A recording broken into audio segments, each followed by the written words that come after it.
네, 메이트핀 뷰어 골프 가시는 분들 필수품이고요. 특히 뭐 국내 골프는 물론이고 해외 골프 가시는 분들은 진짜 없으면 안 됩니다. 정확한 거리 측정기. 예, 메이트핀 뷰어로 정확하게 내공도 찾으시고 그리고 내공이 어디로 가야 될지 그 방향을 잘 설정하시기 바라겠습니다. R2G. 예, 물론 실력이 없으면 소용이 없습니다. 이게 내가 그런 스타일이에요. 아니 내가 봐도 뭐 예를 들어 위치는 정확하게 아는데. 70m 치고 싶어. 못 쳐. 어떻게 쳐 내가. 그렇구나. 네, 그럼 이제 소용없지만 네. 대부분 이제 그렇지 않으실 테니까 네. 네, 그렇게 잘 측정해서 가시기 바라겠습니다.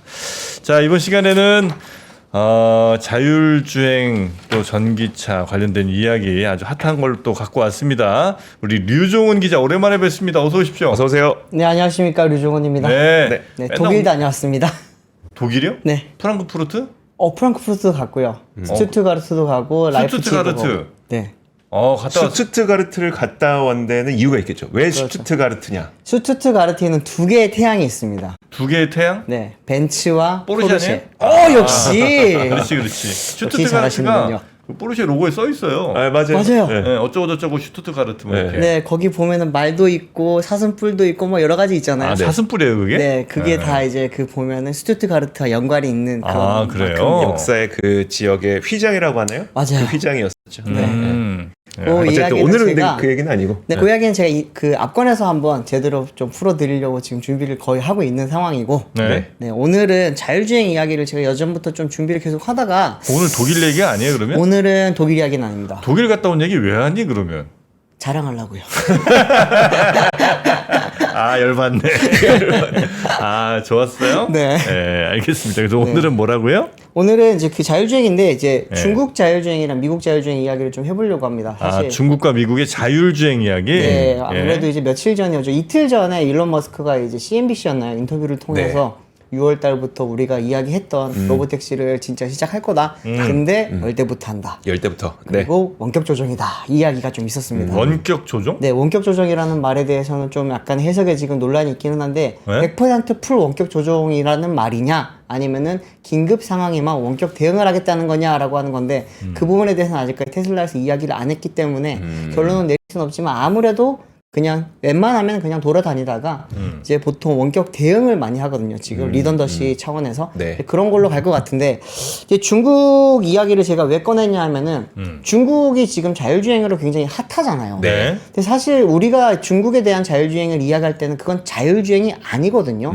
왜냐하면 뭐 바이두나 아니면은 포니 AI나 이런 로봇 택시에서 쓰고 있는 자율주행 기술은 진짜 자율주행이 맞고 네. 우리가 지금 영상에서 인터넷에서 많이 볼 수 있는 BYD라든지 아니면 뭐 니오, 리오토 이런 차들 또 샤오미 네. 이런 차들의 지금 그 자율주행이라고 하는 성능은 사실은 레벨 2라고 할 수 있는 운전자 보조 시스템입니다. 아, 근데 그래요? 네, 맞아요. 근데 지금 많은 분들이 레벨 2.9, 레벨 2 플러스 뭐 이상한 용어를 많이 쓰고 있거든요. 네. 근데 그거는 실제로 없는 용어예요. 마케팅 용어죠. 근데 그쵸. 그거를 통해서 많은 분들이 어쨌든 친숙해졌다는 거는 굉장히 좋기는 한데 이제 그게 부작용이 뭐냐 하면 오남용을 할 수 있다는 거예요. 이제 지금 테슬라 같은 경우에도 FSD라고 하는 용어를 독일에서 못 쓰게 됐었잖아요. 네. 근데 그것도 역시도 이제 풀 셀프 드라이빙이라고 하는 용어 자체가 자율주행이라는 뜻이니까 그렇죠. 그렇기 때문에 오해를 불러일으킬 수 있다라는 건데 샤오미 같은 경우에도 지금 이거 관련해서 좀 많이 홍보를 하다가 최근에 제대로 제동이 걸렸습니다. 이거는 사망 사고가 일어났기 때문에요. 아, 사망 사고가 있었어요? 네, 3월 29일 날 벌어진 사고인데 요거는 사진 보면서 바로 말씀드리겠습니다. 이제 중국의 인후이성 고속도로에서 이제 그 SU7이라고 하는 샤오미의 지금 전기 세단이죠. 이 차량에도 지금 뭐 노아라고 하는 그 자율주행 같은 네. 그런 이제 기능이 포함이 되어 있는데 이 기능을 켜놓고 가던 이제 탑승자랑 운전자가 3명이 전원 사망을 했습니다. 이거 같은 경우에는 이제 앞에 박으면서 지금 사진 보시면은 처참하게 차가 다 탔잖아요. 네. 이제 당시에 시속 97km 정도의 고속으로 달리고 있었고 100km 달리다가 그렇죠. 뭐 브레이크를 안 잡았나 보네요. 그냥 그쵸. 때려박은 느낌인데. 이게 거의 그대로 박았습니다. 분명히 차에서는 알림을 워닝을 줬다라고 하는데 대응할 수 있는 시간이 없을 정도로 왔을 때쯤에 워닝을 줬던 거고 이 사람들은 이게 이제 결국 자율주행처럼 생각을 하고서 네. 이제 고속도로에서 썼기 때문에 이게 사고가 났던 건데요. 이 사고가 일어나고 난 뒤에 지금 굉장히 중국에서는 규제가 갑자기 강화가 되고 있습니다. 얼마 전에 있었던 상하이 오토쇼 있잖아요. 네. 약간 그 오토쇼가 조금은 김이 빠졌다라고 하는 이야기들이 조금 있었는데 뭐 했냐면은 지금 중국 자동차라고 하면은 전기차 그리고 배터리 네. 그리고 우리가 알고 있는 자율주행 기술 이 세 가지가 지금 굉장히 핫한 기술이라고 이야기들을 많이 하는데 마지막에 말씀드렸던 자율주행 관련된 이야기가 이번 모토쇼에서는 완전히 사라졌었거든요. 그래요? 그 이유는 3월 29일 날 이런 3명이 죽는 인면 사고가 나고 네. 그리고 나서 중국 정부가 여기에 대해서 4월 16일부터 자율주행 차가 아닌 차에 자율주행이라고 하는 용어를 쓰게 되면은 굉장히 큰 규제를 가하겠다라고 하는 사용 금지 조항을 이번에 내놨습니다. 그렇게 되면서 갑자기 많은 완성차 업체들 그리고 스타트업 업체들이 용어 개선에 지금 굉장히 지금 힘을 쏟고 있고요.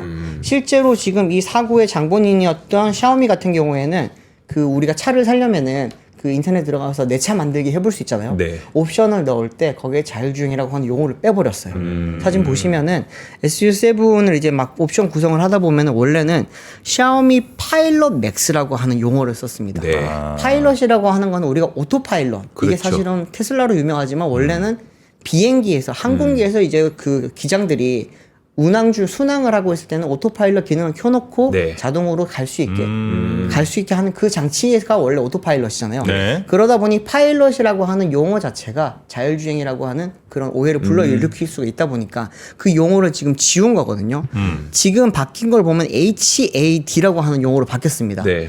HAD가 뭐냐면은 샤오미 하이퍼 어시스티드 드라이빙입니다. 말 그대로 주행 보조인데 굉장히 엄청 도와줄게. 그렇죠. 네. 우리 많이 도와줄 테니까 엄청 도와줄게. 많이 도와주는데 이건 도와주는 거야 라고 하는 어시스티드라고 하는 부분을 굉장히 강조하기 위해서 HAD라고 하는 용어를 새롭게 지금 넣은 겁니다. 예. 근데 이게 지금 샤오미만의 이야기가 아니에요. 지금 다른 완성차 업체들도 지금 이 부분에 대해서 굉장히 똑같이 용어 개선을 지금 하고 있는 상황이고 네. 이제 그 자율주행 기술이라고 굉장히 강조를 많이 했던 샤오펑이라든지 네. 아니면 리오토라든지 이런 회사들조차 자율주행 용어를 자율주행이라고 하는 단어를 오남용하면 안 된다라고 하면서 SNS에 올리고 언론 플레이를 굉장히 많이 하고 있어요. 네. 근데 이거를 4월 16일 전에 했어요. 이거는 4월 16일 날 정부가 규제를 할 거기 거라는 때문에 거라. 네. 우리는 여기에 대한 자정 활동을 충분히 원래부터 하고 있었다라고 하는 내용들을 보여주기 위한 움직임이었다고 보시면 될 것 같습니다. 그러면 샤오미가 사고가 나니까 어떻게 됐겠어요? 판매량이 줄지 않아요? 그렇죠. 판매량이 급감했습니다. 여기 보시면 피크를 쳤던 부분 있죠. 네. 그리고 나서 좀 빠졌다가 여기 두 번째 피크가 있습니다. 네. 이게 3월달 이제 3월 넷째 주 정도 되거든요. 이 이후에 갑자기 급감을 하는 모습을 보실 수가 있는데 7,800대 정도 팔리던 차가 사고가 난 뒤부터 5,100대 한 주 만에 확 줄었어요. 하지만 그러면 샤오미가 가만히 볼 수가 없잖아요. 네. 그러다 보니 또 다양한 뭐 프로모션도 하고 여러 가지를 하면서 다시 6,000대, 7,000대 수준으로 지금 회복을 하긴 했는데 월간 기준으로도 지금 한 수십 % 정도 판매량이 감소를 했다라고는 합니다. 그러다 보니 이제 샤오미가 이렇게 판매량이 부러지는 걸 보니까 다른 업체들도 이걸 가만히 그냥 보고만 있을 게 아니구나. 여기에 대해서 우리가 자율주행스러운 네. 그런 기술을 우리는 사실 마케팅으로 많이 쓰고 있었는데 알고 보니 독이 든 성배였구나라고 하는 걸 지금 많이들 깨닫고 있는 상황입니다. 근데 그 샤오미의 자율주행 수준은 네, 다른 업체들에 비해서 꽤 괜찮은 편이긴 해요. 굉장히 높습니다. 아, 굉장히 높아요? 네, 그 스마트 보조 시스템이라고도 이야기를 하는데 네. 우리가 정말로 자율주행처럼 보일 수 있을 정도로 네. 웬만한 도로에서는 자기가 알아서 다 가고요. 그리고 이제 주차장에서도 가고 지하 주차장에서도 다니고요. 지하 주차장에서요? 지하 주차장에 다닙니다. 그리고 주차 타고 올라가서 자리 찾아가는 것도 있잖아요. 알아서 다 합니다. GPS가 안 될 텐데. GPS가 안 돼도 됩니다. 그거는 테슬라도 되거든요. 아, 카메라로 이렇게 하나보다. 그렇죠. 카메라로. 그리고 지금 샤오미 같은 경우에는 카메라뿐만이 아니라 라이다가 달려 있거든요. 라이다가 달렸게 되면은 매핑이 가능해요. 네. 그렇기 때문에 내가 지나갔던 도로에 대한 정보를 내가 지나갔던 주차장에 대한 정보를 차가 기억을 할 수가 있습니다. 그러다 보니 좀 더 정밀한 그런 주행이 가능하다고 이야기를 합니다. 그래요? 근데 이게 샤오미뿐만이 아니라 중국의 그런 레벨 2 기능을 제공을 하는 주행 보조 시스템을 제공하는 업체들이 다 그 부분을 강조를 했어요. 네. 근데 이 사람들이 굉장히 말장난을 했던 게 레벨 2 플러스, 레벨 2.999 이런 이야기는 레벨 3가 되면은 네.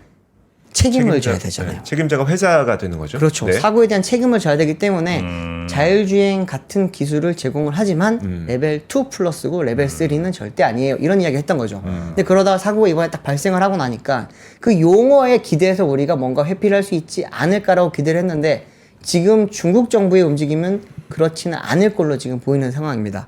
그러다 보니 샤오미 주가 박살났습니다. 아, 그래요? 보시죠. 샤오미 주가 같은 경우에도 지금 3월 중순에 38.35달러로 고점을 찍었거든요. 좀 띄워주십시오. 찍었다가 네. 여기 보시면 한번 빠지면서 네, 한번 좀 띄워주세요. 네, 빠지다가 한번 찍고 다시 내려가는데 이때가 지금 사고가 난 시점이고요. 그리고 나서 이 사고에 대한 게 보도가 되기 시작했을 때가 이 시점입니다. 4월 초예요. 네. 4월 초부터 급락을 했다가 다시 좀 올라가긴 했지만 이게 지금 샤오미에 대한 이 기능의 그 기능에 대한 규제가 네. 샤오미뿐만이 아니라 지금 중국의 다른 업체들한테 똑같이 갈 거라는 게 알려지면서 조금은 주가 회복을 하긴 했습니다만 지금 이미지 타격은 굉장합니다. 근데 실제로 이 사고 직후에 지금 안정성 평가를 한번 했거든요. 네. 중국 정부에서. 여기 보시면은 지금 제가 잘 또 정프로님 안 보이실까봐 크게 가져왔어요. 맨 마지막에 꼴등을 했습니다. 아, 좋아. 네. 여기 점수가 보시면은 높을수록 안전성이 떨어진다. 네, 위에 있을수록 이제 점수가 낮을수록 안정성이 뛰어난 거고 이게 안 좋은 상황에 대해서 그 이제 플러스 되는 거거든요. 아, 네네. 제일 밑에 여기 이제 보면은 샤오미 SU7이 이렇게 크게 239점으로 가장 안 좋은 점수를 받았습니다. 근데 제가 이제 다른 전기차에 비해서도 너무 안전하지 않다는 거예요? 안전하지 않다라는 건데 여기에는 약간은 바이어스가 끼었다고 볼 수 있는 게 사고가 일어난 이후에 일어난 평가다 보니까 네. 아무래도 평가자들이 그 부분을 좀 감안을 했을 거고요. 좀 많이 놀라운 거는 이제 우리들이 많이 알고 있는 니오, 리오토 막 이런 뭐 BYD 이런 차들이 안전성 평가 점수가 그렇게 높은 편은 아닙니다. 여기 보시면은 오히려 지금 우리나라에서는 그렇게 유명하지 않았던 차들이 지금 뭐 GAC의 하이텍 GT 같은 게 지금 149점으로 1등을 하고 있고 2위는 뭐 보야지의 패션, 3위가 이제 장안 화웨이가 같이 CAT에 같이 만든 아바타 12. 여기서 그나마 아는 게 아바타 12 정도예요. 요 정도가 지금 이제 우리가 아는 건데 이런 차들이 점수가 훨씬 높고 해외로 많이 나가고 있는 이런 차들이 지금 조금 많이 점수가 낮게 나왔다라고 지금 볼 수 혹시 있는 저게 상황입니다. 네. 물론 이제 전 그냥 추정입니다만 그런 건 아니에요. 그러니까 기능을 많이 넣으면 넣을수록 자율주행 기능을 많이 넣으면 넣을수록 뭔가 뭐 사고 위험도 이게 좀 커질 거 아니에요.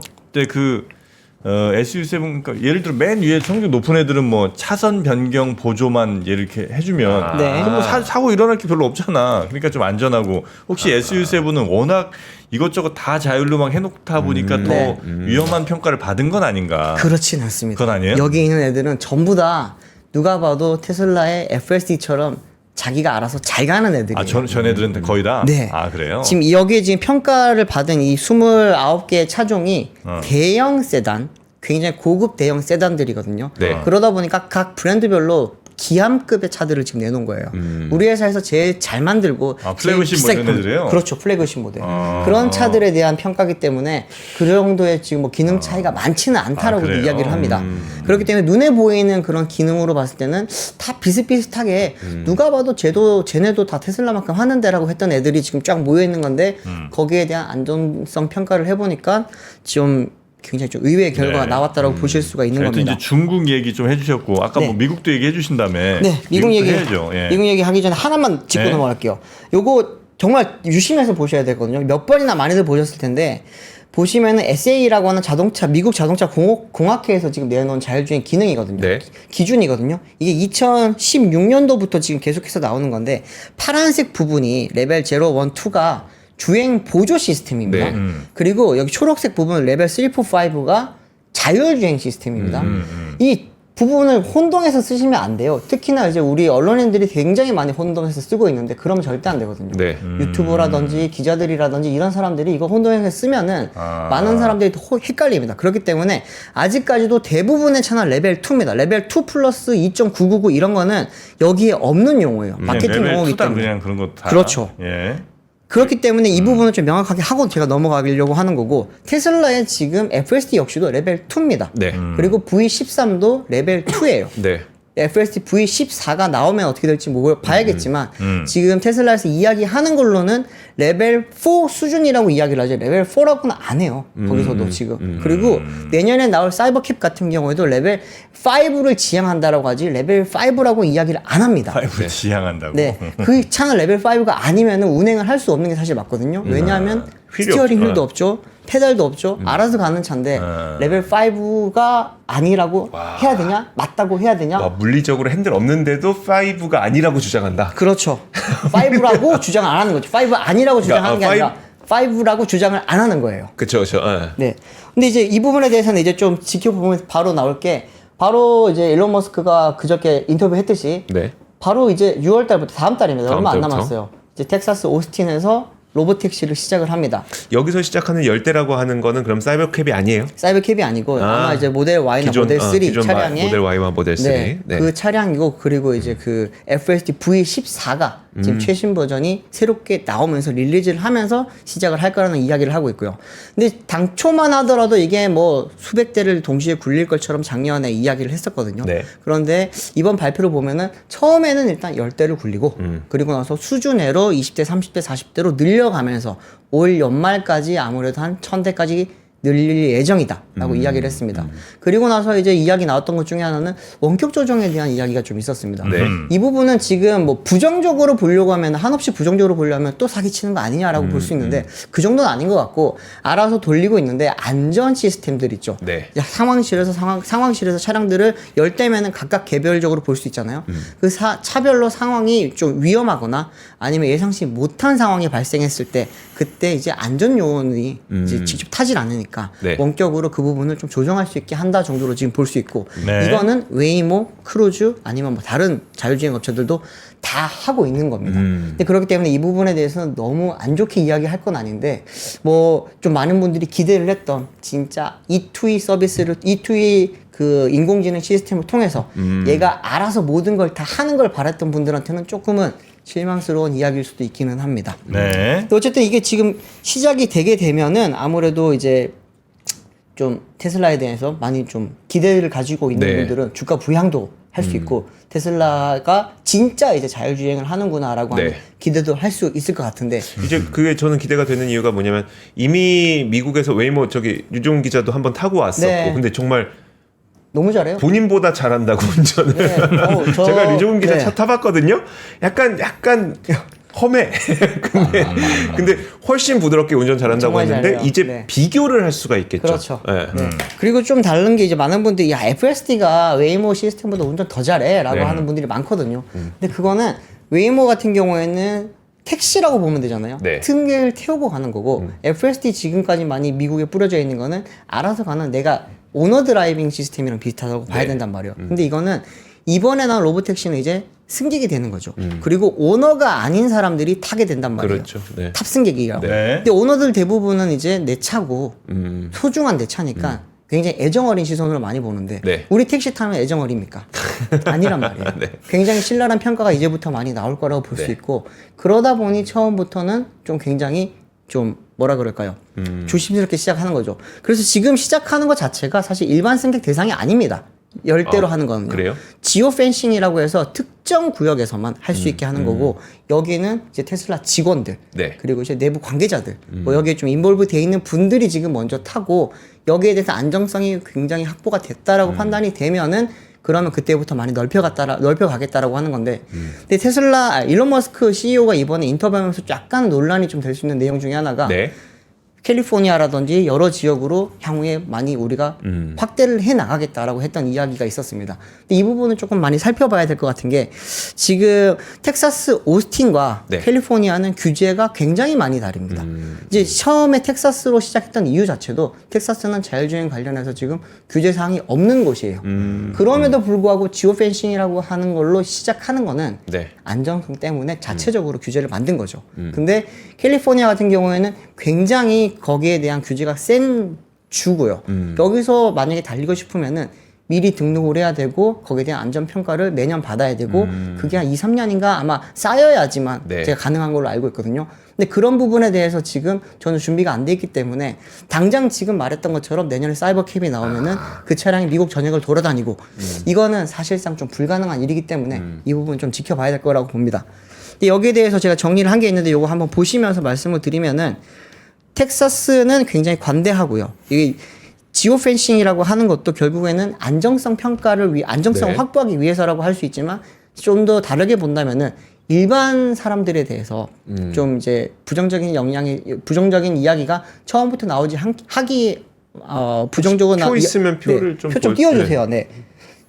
부정적인 이야기가 처음부터 나오지 않게 하기 위해서 조금 뭐 자체적으로 방어적인 모습이라고도 좀 볼 수 있는 상황이고요. 네. 근데 오스틴에 좀 있으면 웨이모가 들어갑니다. 올해부터. 아 그래요? 네, 그렇기 때문에 지금 그 웨이모 같은 경우에는 샌프란시스코, LA 그리고 지금 피닉스에서 운행을 하고 있잖아요. 근데 오스틴에도 이제 조만간 들어가게 되면은 많은 분들이 비교 시승을 많이 하지 않을까 그런 생각이 들고 그러면 이제 두 회사 사이에 네. 직접적인 비교가 좀 가능해질 거기 때문에 좀 탑스 그 뭐랄까 오너 드리븐 말고 오너 네. 드라이버의 입장에서 말고 이제 내가 택시 승객으로서의 입장에 대한 이야기들이 좀 더 많이 나오지 않을까 싶습니다. 자, 이제 결론으로 향해 가야 네, 됩니다. 시간이 많지가 않네요. 제가 네. 항상. 근데 지금 뭐 그러다 보니 지금 제가 아까 잠깐 원격 조정 이야기를 했더니 또 다르게 나오는 이야기 중에 하나가 그 V14는 네. 언슈퍼바이즈라고 이야기를 했었는데 네. 이러면은 언슈퍼바이즈가 아닌 거 아니냐라고 하는 이야기입니다. 언슈퍼바이즈드가 뭐? 언슈퍼바이즈가 말이 뭐냐 말 그대로 이제 감독 없는. 그렇죠. 완전히 그냥 자율성을 100% 보장해 주는 거. 지금 V13 같지는 슈퍼바이즈드입니다. 그러니까 조절을 할 수 있는 거예요. 네. 조절할 수 있는 건데 이거는 말 그대로 언슈퍼바이즈드라고 하는 거는 나중에 나올 그 사이버 캡을 염두에 두고 만든 기능이란 말이에요. 네. 그런데도 원격 조정을 한다라는 거는 니들이 말하는 E2E가 아닌 거 아니야? 라고 하는 좀 이야기들이 많이 나오고 있는 건데 네. 그 부분은 아직까지도 베타라고 하는 용어를 안 쓴다고 했는데 쓰고 있더라고요. 저도 이 부분은 다시 확인을 해보니까 여전히 베타 서비스였고 이 부분에 대해서 아마 완성도가 100% 되기 전까지는 네. 계속해서 베타를 쓸 것 같고 베타기 때문에 V14도 언슈퍼바이즈드지만 언슈퍼바이즈드를 지향하는 그런 기능이라고 지금 또 이야기들이 나오고 있습니다. 네. 결국에는 어쨌든 나오게 되면 만약에 지금 비교하시는 분들 이제 웨이모에 대한 영향 이 이야기인데 웨이모는 지금 미국에서 한 1,500대 굴리고 있거든요. 네. 웨이모는 근데 저 어느 차로 해요? 웨이모는 여러 가지 차들이 있습니다. 지금 제규어 아이페이스가 있고요. 네. 크라이슬러의 퍼시피카라고 하는 카니발 같은 차가 있고. 조만간 근데 아이오닉 5 쓸 거죠. 그렇죠. 네. 지금 이제 쓰고 있는 차들이 5세대 모델이고요. 5세대 시스템이 들어가 있고 아이오닉 5랑 그리고 지커 차량에 지금 이제 6세대 모델이 들어가게 되는데 센서 수가 줄게 됩니다. 그러다 보니까 라이더도 하나 줄고 카메라도 많이 줄다 보니까 비용을 낮출 수 있다라는 게 장점 중 하나로. 웨이모는 추구하는 바가 어떤 모델 차를 갖고 오든 웨이모로 만들 수 있다는 거예요? 그렇습니다. 아. 네, 그리고 서비스는 우리가 한다. 플랫폼도 우리가 가져간다. 대신에 차만 갖고 와라. 이거죠. 근데 그 차라는 게 그러니까 이제 구동이나 뭐 차라는 게 정말 그냥 오로지 모터에 저 뭐 껍데기 씌워놓는다고 다 차가 아니고 네. 이게 이제 차 무게나 아니면 뭐 어떤 거에 뭐 축간 거리든 아니면 뭐 무게 분산에 따라서든 이게 구동이 꼭 그렇게 메카닉한 부분을 아예 배제할 수가 없는 거잖아요. 그렇죠, 그렇죠. 근데 그냥 아무 차나 일단 갖고 와 우리 모터 달아갖고 우리 저 웨이모 시스템 장착하면 다 똑같이 움직일 거야. 이건 좀 안 맞지 않나? 그게 안 맞다고 생각하시면 테슬라도 안 맞아요. 아, 왜냐하면 테슬라를 많은 분들이 기대하는 바 중에 하나가 네. 테슬라의 FSD 시스템은 어떤 차에든지 심으면은 그 차도 테슬라처럼 움직일 수 있을 거다. 그렇기 때문에 이 솔루션을 판매를 할 수 있다라고 했던 게 테슬라가 처음에 이야기했던 거였거든요. 근데 그 부분은 사실상 지금 불가능한 걸로 많이 드러났어요. 근데 그 말씀이 아니신 것 같은데. 그러니까 네. 그 탑재하는 차를 선정을 하잖아요. 웨이모가 그렇죠. 선정을 하죠. 웨이모가 선정을 해서 네. 그러니까 아무 차가 아니라 탑재하는 차를 선정을 해서 그래서 우리가 아이오닉 5가 이제 조만간 웨이모 차량으로 쓰일 거라는 거고 공동 개발을 해요. 네, 그리고. 공동 개발이 되는 웨이모랑 거죠. 네. 아, 그러니까 그렇죠. 이게 그 차는 시스템을 싣기 위해서는 소프트웨어랑 하드웨어랑 칩셋이 동시에 들어가야 되잖아요. 그러니까. 그렇기 때문에 지금 아이오닉 5 같은 경우에는 차만 그 차를 공급한다라는 게 껍데기를 공급을 하는 거죠. 껍데기를 공급을 하는 거고 중고차에서 그냥 막 갖고 와서 쓰는 게 아니라 그러니까 뭐 그렇진 않는데 이제 신차 이 모델 예를 들어 아이오닉 뭐 5다 혹은 6다 이거 우리 웨이모카라고 갈게요. 그러면 네. 일단 생산 자체는 그냥 아이오닉 5, 아이오닉 6로 갈 거 아니에요. 그렇죠, 그렇죠. 거기에 이제 웨이모 시스템을 이식을 하는 걸 거 아니에요. 네. 그러니까 그렇게 해도 괜찮은 건가? 그렇게 지금으로서는 네. 아마 최적화를 할 수 있는 방법을 찾을 건데 네. 구글이 처음에는 자기들도 차를 만들려고 했습니다. 이제 3세대 모델 원래는 렉서스 토요타로 하다가 3세대 때 자기 걸 차를 만들었는데 우리가 만드는 기술이 굉장히 부족하구나. 그리고 이거를 시설을 깔려고 보니까 ROI를 안 나온다. ROI를 네. 찾기 위해서는 굉장히 시간이 오래 걸리니까 네. 차라리 파트너사를 찾는 게 맞겠다라고 나왔고 그게 지금 화웨이라든지 바이두라든지 포니 AI라든지 이런 회사들이 지금 찾고 있는 방식이랑 같습니다. 그들은 이제 플랫폼 회사예요. 우리나라로 치면 카카오 택시 네, 같은 네, 건데 네, 네. 이제 차만 공급받아서 하겠다라는 거고 알겠습니다. 테슬라라든지 지금 뭐 다른 업체들이 하는 방식은 조금은 다릅니다. 여기는 네. 양산차도 팔면서 택시 시장까지 우리가 같이 먹어 보겠다라는 게 지금 컨셉이기 때문에 좀 다르고요. 자, 그래서 자율주행 오늘 이제 말씀 주신 내용의 결론은 한 줄로 말씀해 주시자면 자율주행은 생각보다 네. 아직까지는 좀 완벽하게 적응하기에는 그 현실화가 되기에는 조금 더 시간이 걸릴 것 같다. 각 사들이 뭐 네. 자율주행처럼 아니면 뭐 레벨 뭐 한 4, 5쯤 되는 것처럼 어마어마하게 마케팅하고 말잔치를 하고는 있지만 네. 아직까지 레벨 3에 정확하게 적용된 자동차도 없고 안 하는 거죠. 네. 괜히 또 책임져야 그렇죠. 되니까. 그리고 네. 이제 일부 중국의 차들 중에 특히 이제 관심받았던 샤오미 거 같은 경우는 이제 큰 사고도 한번 나면서 굉장히 사람들이 좀 불안해한 측면도 있고. 네네. 예, 그리고 미국도 열심히 뭐 하고는 있으나 아직 사람들이 생각했던 그 스케줄, 기대했던 스케줄보다는 훨씬 좀 늦은 상태다. 네. 이 정도인가요? 그렇습니다. 다시 이제 미국이 조금은 달려나갈 걸로 기대를 할 수 있을 것 같아요. 네. 중국이 너무 치고 나가서 다들 그 말이구나. 사실 좀 걱정했잖아요. 중국이 네. 다 먹으면 어떡해 라고 네. 걱정을 했는데 네. 치고 보니까 나갈 중국이 수 있겠네요. 잠깐 지금 쉴 수 있는 상황이 네. 됐고 네. 그러다 보니 잘 달려가다가 지금 좀 걷고 있었던 미국이 다시 치고 나갈 수 있는 상황이 그러네요. 됐는데 제 걱정은 사실 우리나라예요. 우리는 지금 누워 있거든요. 언제 일어나가지고 달릴 거냐 그러게. 걱정을 엄청 했는데 앞에서 지금 알아서 멈췄다 섰다 가다 말다 이러다 해주다 보니 우리도 조금 기회가 조금 생겼구나. 더 기회가 생길 수 있으니까 빨리 이럴 때 지금 돈 넣어서 개발하고 해야지. 빨리 들어가야 됩니다. 지금이다. 네, 고객이다. 현대차가 현생을 너무 잘 살아요. 매 분기 실적이 너무 좋고 판매도 계속 좋아. 근데 주가가 못 가. 왜 미래가 그렇겠어요? 없어. 미래가 안 보이는 거잖아요. 왜 누워 있냐? 네, 빨리 일어나야 됩니다. 지금 일어나서 뛰어가야 되는 상황인데 네. 조금 우리한테도 기회가 살짝 열릴 수 있지 않을까라고 하는 이야기입니다. 아, 우리 류종 기자님 흥분하는 것도 오랜만에 예. 자, 보기 좋습니다. 네. 자, 우리 류종 기자와 함께 지금 자율주행 현재 글로벌한 상황 또 우리나라 누워 있는 상황도 한번 체크를 해봤고요. 네. 예, 다음에 오실 때는 우리나라 좀 열심히 달리는 얘기도 한번 좀 했으면 좋겠네요. 알겠습니다. 네, 예. 또 가져오겠습니다. 고맙습니다. 네, 감사합니다. 감사합니다. 네.